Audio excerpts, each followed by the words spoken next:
Bismillahirrahmanirrahim. Assalamualaikum warahmatullahi wabarakatuh.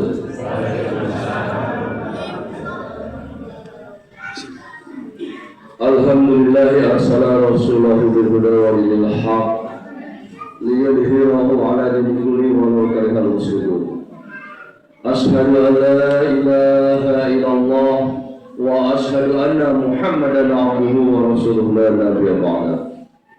Allahumma salli ala Muhammad wa ala ali Muhammad kama sallaita ala Ibrahim fil alamin innaka Hamidum Majid. Amma ba'du. Qala Allah ta'ala bil Qur'anil 'azim, a'udzu billahi minasy syaithanir rajim. Bismillahirrahmanirrahim. Ya ayyuhalladzina amanu kutiba 'alaikumus syiyam kama kutiba 'alal ladzina min qablikum la'allakum tattaqun. Shadaqallahul 'azim. Ma'asyiral muslimin wal muslimat rahimahumullah.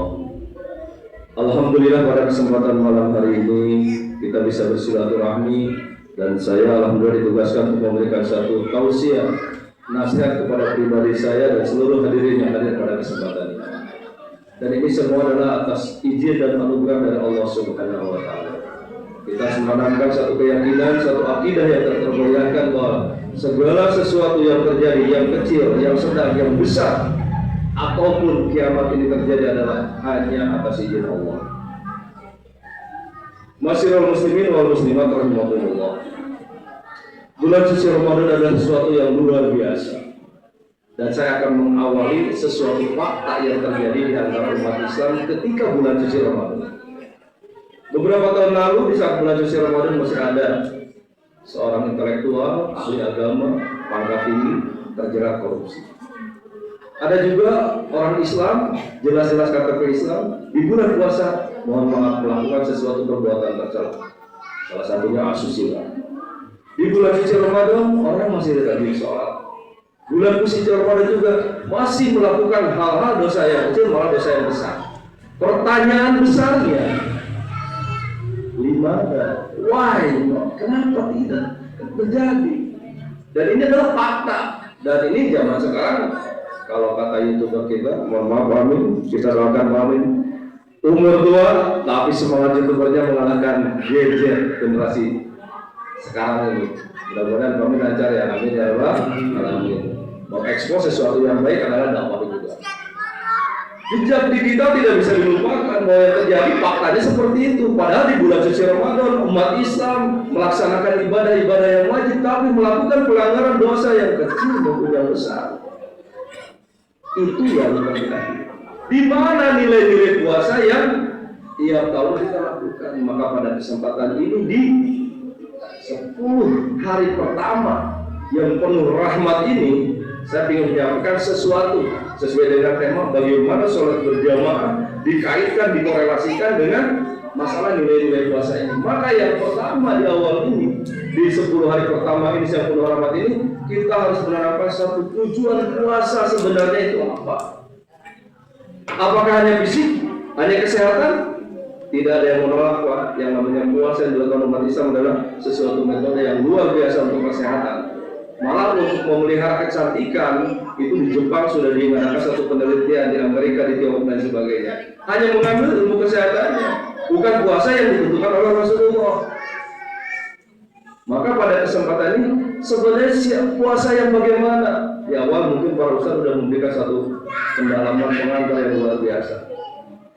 Maka puasa yang harus kita pahami, yang harus kita laksanakan adalah di awal ini kita tetapkan tujuan puasa itu apa, nawaitu kita itu apa, sehingga nilai-nilai yang begitu luar biasa bisa kita raih. Ini sudah biasa di surat Al-Baqarah dari mulai 123, 124, 25 sampai dan seterusnya. Dikatakan tadi adalah bahwa puasa adalah fondasi yang pertama adalah la'allakum tattaqun, untuk membentuk karakter pribadi umat Islam yang bertakwa. Mahwal takwa, apa yang dimaksud dengan takwa? Sudah dijelaskan secara garis besar apa yang diperintahkan Allah. Jawabannya satu, sami'na wa ata'na. Kalau bahasa tentara, siap dengarkan, siap laksanakan. siap mendengarkan, siap melaksanakan, itu bahasa Al-Quran. Yang kedua, apa yang dilarang harus kita jauhi. Apakah kita sudah mau itu, tetapi yakinkan dalam itu takwa. Nah, saya ingin menggugah bahwa hadis mengatakan, disampaikan oleh Rasulullah, man shoma ramadhana imanan wa ihtisaban ghufira lahu ma taqaddama min dhanbi. Ini satu parameter. Hadis sepakat, mau Muhammadiyah, mau NU, mungkin LDI sekalipun, bahwa orang yang berpuasa benar-benar lillahi ta'ala, pasti Allah memberikan satu garansi, satu jaminan, satu promosi yang luar biasa, akan diampuni dosa-dosanya oleh Allah. Pertanyaan yang mendasar, apakah Allah akan bohong? Nggak usah ditanya, anak-anak juga siap tidak.